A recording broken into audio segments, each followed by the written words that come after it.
สบายดีทุกคนทักทายสบายดีพี่น้องกองตายที่เขามาติดตามชมคลิปมือของเฮาอีกแล้วพี่น้องจ๋าทักทายสบายดีอ่าคลิปนี้ก็น่าจะเป็นคลิปแรกที่ท่านอีทกับพี่น้องเนาะในช่องเฮาของปี2016นั่นแหละพี่น้องจากในประเทศไทยที่บ่ได้ถ่ายคลิปโดนวันนี้ที่มา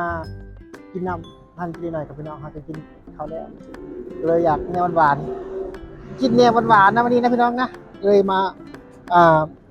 กินน้ำพันจะดิสหน่อยอะไรทุกอย่างครับมาพี่น้องมาเจอกันวันนี้คือเก่าคือเดิมนะถ้าเจอหน่อยก่อนวันนี้ไปคลายเค้กเจอหน่อยยังไปคลายเค้กทุกคนจะไปเบิ่งก่อนไปเบิ่งเจอหน่อยคลายเค้กก่อนว้าวนี่พี่น้องนะบ้านเจอหน่อยหลังใหญ่มากเลยเจอหน่อยคลายเค้ก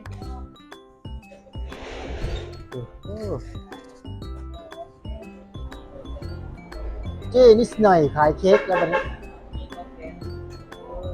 แดดพี่น้องนี่สีแดดจ้าขายเค้กบ่เจจะบริษัทเกิดมาปะเพราะมันได้ขายเค้กไปแล้วก้อนหนึ่งบ่เจป้าเท่าไรก้อนเท่านั้นป้าก้อนราคาเป็นแสนพี่น้องเอ้ยอันนี้ใช่ไหม200ประมาณ100 กว่าบาท200ฮะ100 กว่าบาทเนาะแล้วก็บาทเค้กวันเฮาเนาะแล้วก็บาทกันเป็น200ต้องเสียทีไทยนี่ประมาณ200 กว่าบ่ได้น่ะซ้ำนะคะประมาณ200 300สวัสดีปีใหม่ในช่องนี้เฮาอีกเนี่ยสวัสดีพี่น้องลูกค้าเพิ่นมื้อเช้านี่เพิ่นก็มาซื้อเค้กให้ลูกเพิ่นแล้วก่อนหนึ่งไปโรงเรียนบัดมื้อแลงลูกให้มาซื้ออีกเราก็มาซื้ออีก3ก้อนแสดงว่า2บ่เอาใจตามแบบเลี้ยงแบบตามใจโพดหั่นนะแล้วบ่เฮ็ดให้เขาบ่ได้บัดนี้เขาคัดบัดนี้คัดตามใจเขาแต่แรกเลยเนาะแม่นลูกอะ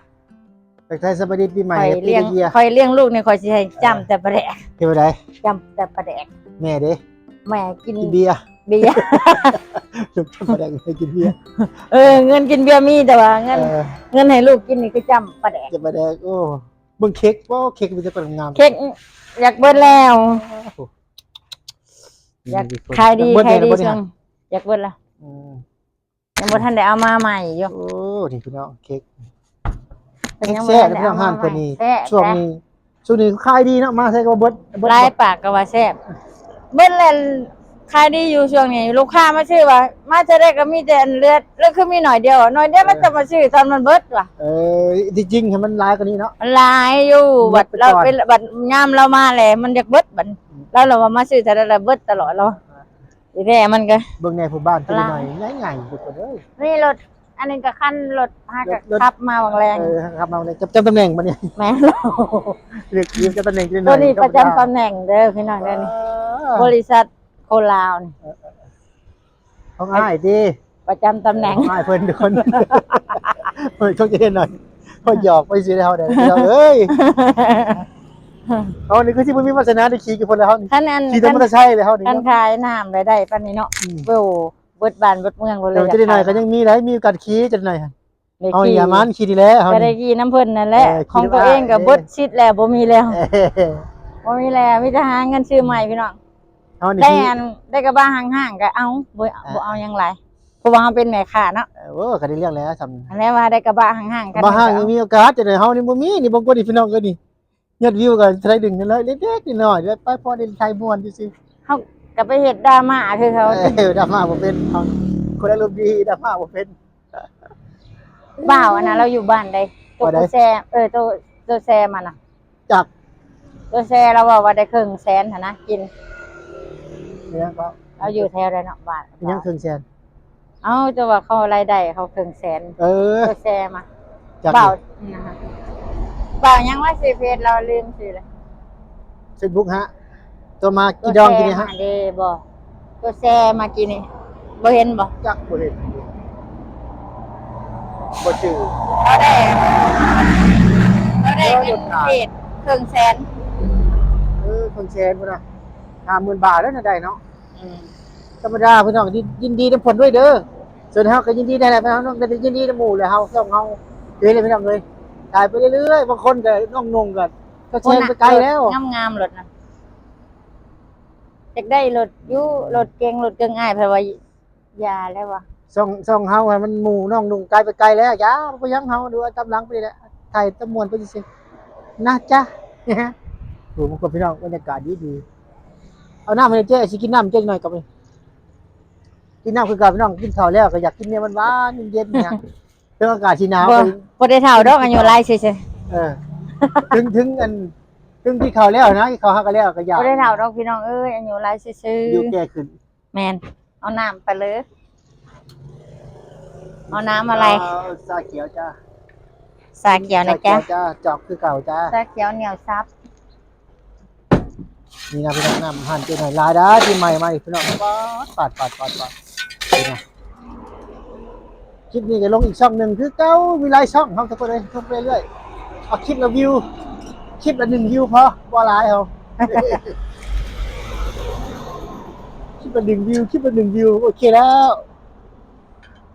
เดี๋ยวเป็นพันคลิปเดี๋ยวไม่ได้พันวิวเดี๋ยวพันคลิปได้พันวิวก็พอพี่น้องไม่บ่หลาย เอาอะไรเอาสามบ้านสามเมือง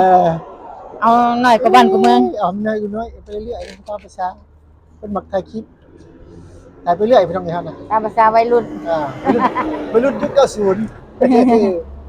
ตามภาษาวัยรุ่น วัย พี่น้อง รุ่นยุ เอ้ ค ย 90มาเลยพี่น้องนี่พร้อมเสิร์ฟ แซ่บเลยพี่น้องเอ้ย แซ่บเลยพี่น้องได้ชิมอีก แซ่บคือเก่าได้ แซ่บคือกับว่าปีใหม่ก็ใช่คือกับปักเจ๊ แม่น ปีใหม่รสชาติก็ไม่เปลี่ยนนะ ไม่เปลี่ยน นะ นะ เดิมนะพี่น้องนะ อร่อยเหมือนเดิมนะ นี่นะพี่น้องปรุงไปก่อน ซึ่ง มาทุกคนมาชิมอาชาเขียวจ้า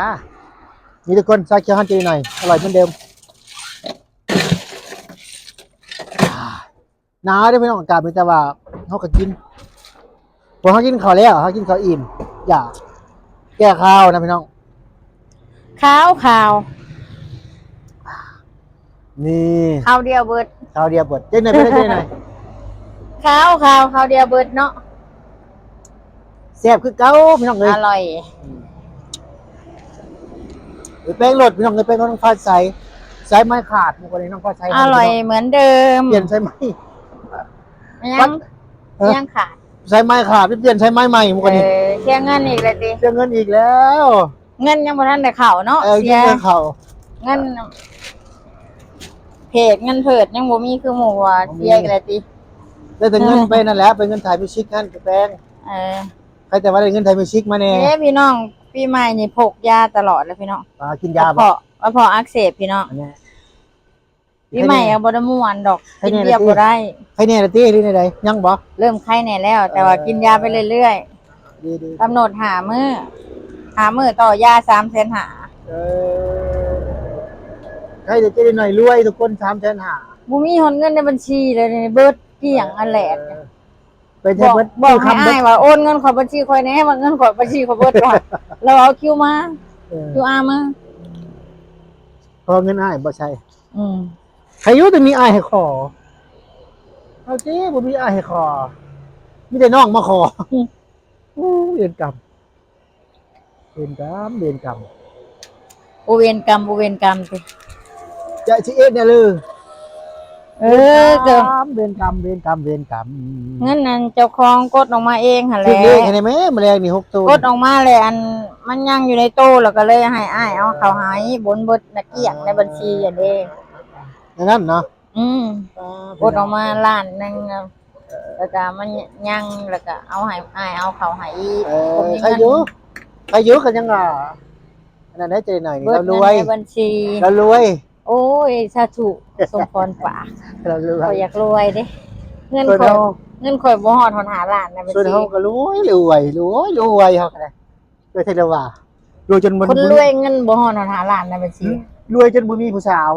จะบ่อยากลมโอ้ป้าขี้เอาโคตรใจหน่อยลายดิพี่น้อง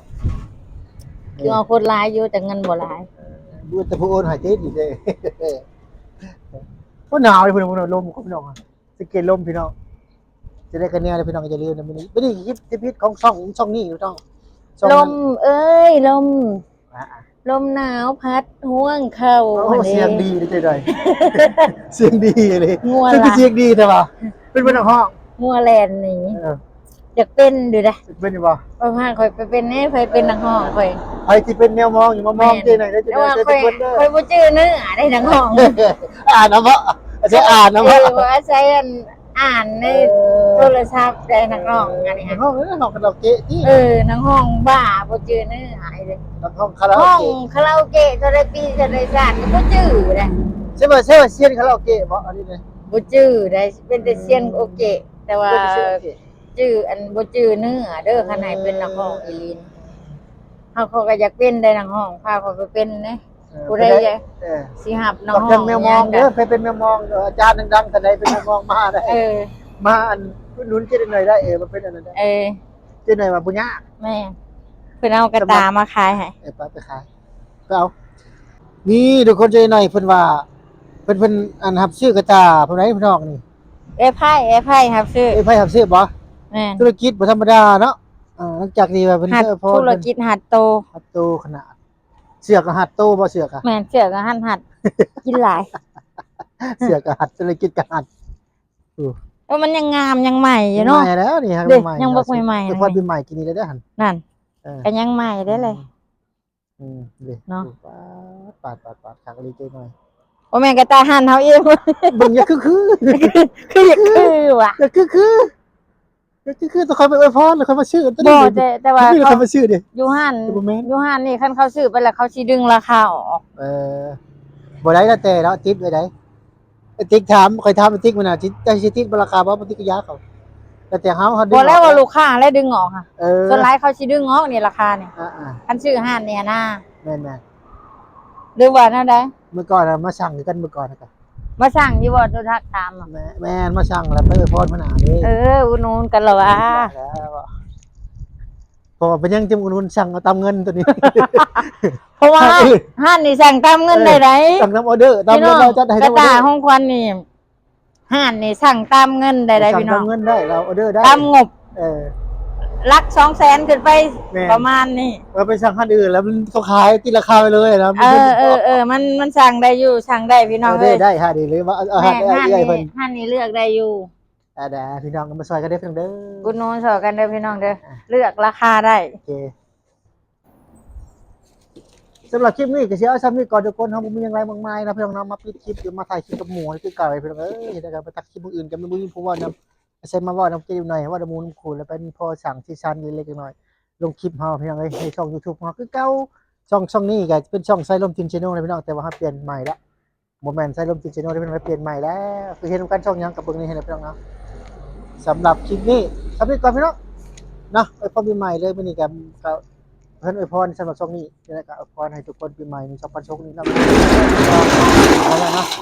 โชคมันร่ำรวยทุกคนเลยพี่น้องสุขภาพแข็งแรงพี่น้องมีเงินใช้ตลอดปีตลอดไปนะ นี่นะอันนี้ก็งามได้นี่ แหละใช้งามมาเบิ่งดูงามอ่ะบ่ทันไปพี่น้องเบิ่ง ราคาถูกๆนึงได้นี่ ได้นะฮะ 2,800 2,500ก็ได้ ราคารุดงามๆนี่น่ะงาม โอเคพี่น้องสำหรับคลิปนี้สิจบก่อนพี่น้องพบกันใหม่คลิปหน้าบ๊ายบายสำบายดีสบายดีจังได๋หน่อย ๆสบายดี